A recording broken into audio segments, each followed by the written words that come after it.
Hey guys, wanted to do a short video today going over an exercise that I have sort of developed in the process of working with a couple of my own guitar students on getting to know the caged system and getting to know triads as they sit on the fretboard. For this particular exercise, I'm using the song Fire on the Mountain by the Grateful Dead. Makes a good opportunity to practice this stuff because the song is made up of just two chords, B and A, all the way through, and they don't even go by all that quickly, so as you're improvising this song, you kind of got plenty of time to ponder what chord you're on at any given moment. So the idea here, at least at first, is to lock yourself into a given position on the fretboard and get to know all of your possibilities very thoroughly within that single position. Now, of course, you're not going to improvise this way when you're actually in real-time improvising, but as a tool to help you learn your way around the fretboard a little better, this makes a great way to do it. I'm not going to go through the entire exercise here. If you want to check out the whole thing, you can go to the webpage that I will link to in the description of this video.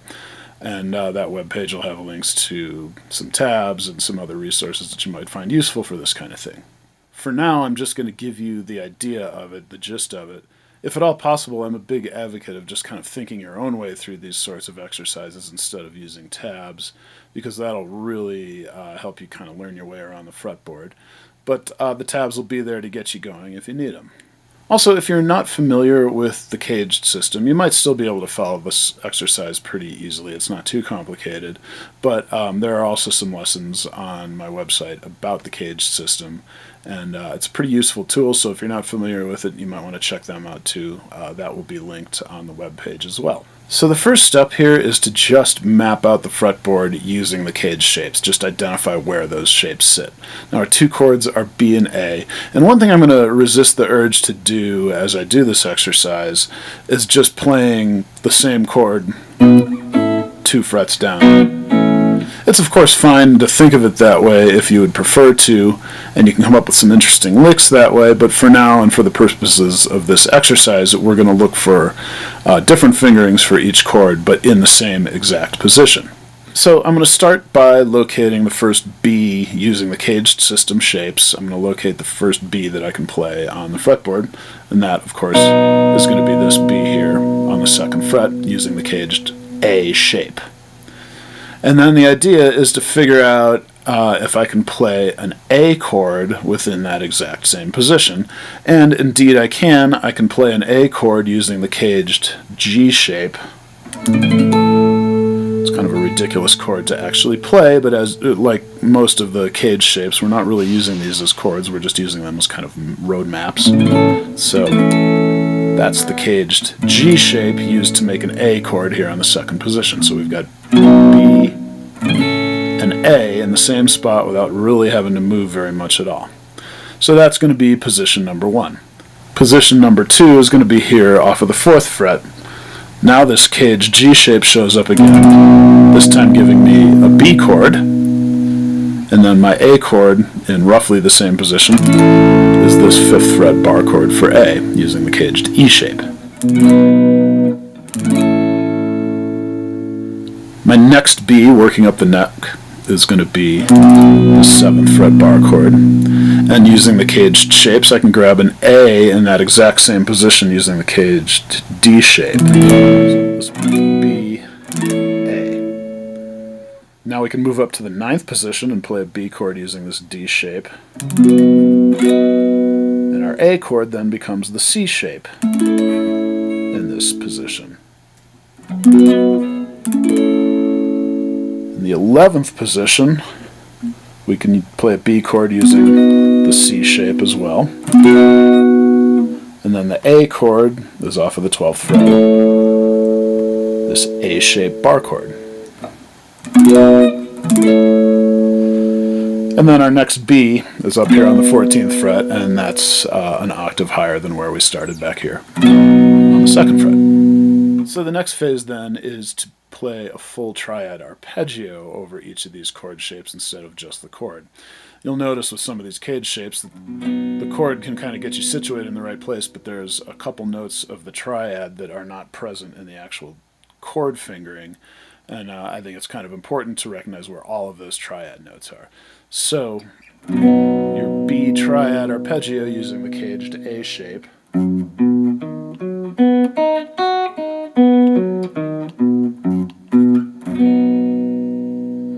A triad arpeggio.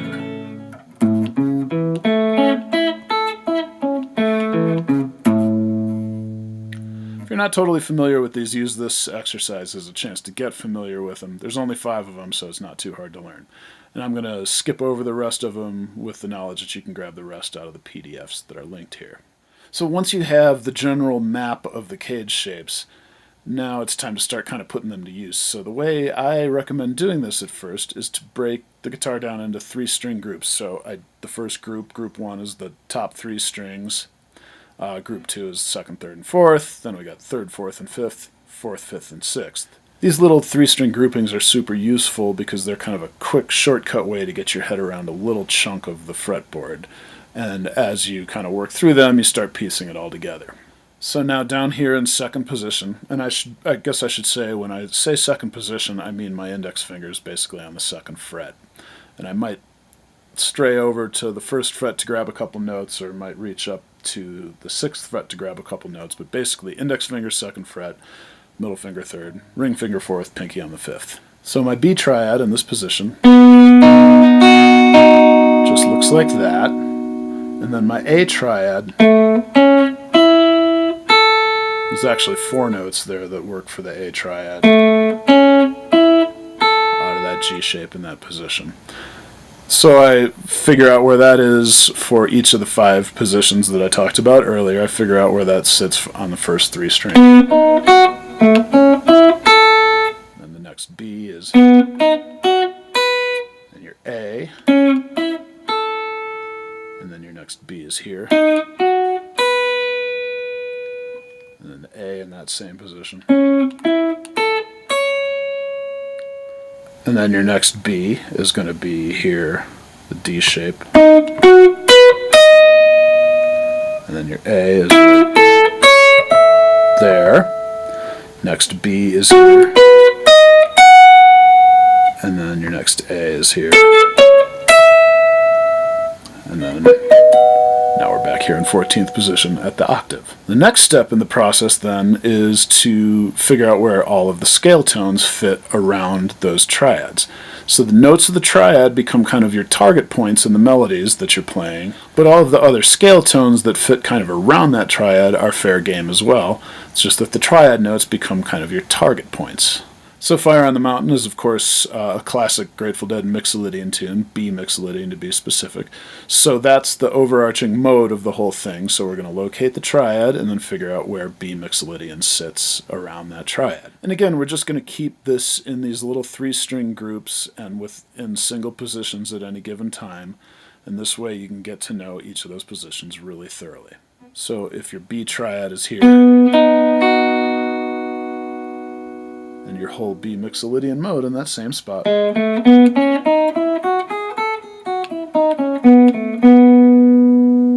then your A triad.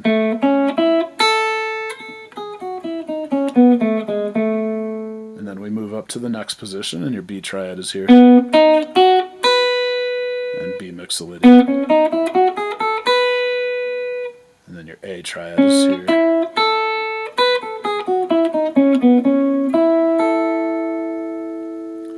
And so on and so forth as you work through the rest of the fretboard on that string group, and then you do the other string groups as well.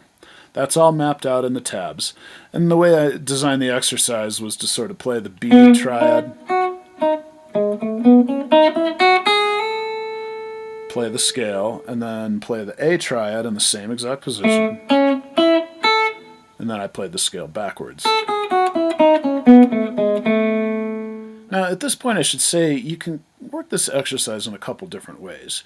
You can kind of make it a technical challenge and a mental challenge as well by doing it to a metronome and trying to stay in time as you play through the whole thing. But I also think it's important, what we're really trying to go for here is really just trying to hear the sound of these triads in your head and figure out where, the good notes are sitting on the fretboard as it relates to those triads. And so if that's where you're at with it, then I really kind of recommend forgetting about doing it with a metronome or a backing track, at least at first. Just play the B chord, get that sound into your head, then play the triad, and then play the scale around the triad. and then maybe play the chord again just to kind of reestablish the sound of that chord in your head. You really want to just associate the sound of the chord and the scale kind of all together as one thing in your mind as you're playing through this stuff. So once you're feeling pretty good about that first string group, then move on and do the same thing with the second string group. And I think you'll find as you do this that there's kind of a learning curve. Like at first it's a little bit hard, but once you've kind of gone through this a few times, you start seeing these shapes much more readily and they become much more available to you on the fly as you're doing this. So on the second string group, my B triad is, and actually I could add this note to that group, and then my A triad is there, B triad's here, A is here, B triad here, A, B, A, B, A, finally B again at the octave of where we started. And again, like I said, you can play this as an exercise and play the tab as I have it written out. It could be a totally useful thing. But it's also good to just kind of do this freely, because really what we're going for is trying to hear the sounds of these things in your head. Once you're feeling good about doing it in these little 3-string groups, then you can start opening it up and using all 6 strings. And of course, ultimately, when you're actually improvising in real time, you're going to want to free yourself from these single positions and move around the fretboard.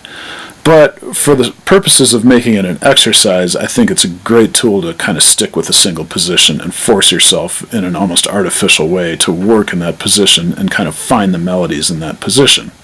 And that brings me to even another point, kind of once you've located where the triads are and where the scale is in any given position, then spend a little time working with that and trying to find the melodies in that little cluster of notes. You know, there's going to be little melodies within that cluster that sound good, and you just got to kind of seek them out and look for them and play around with it until you can kind of find a few things that sound good within each group.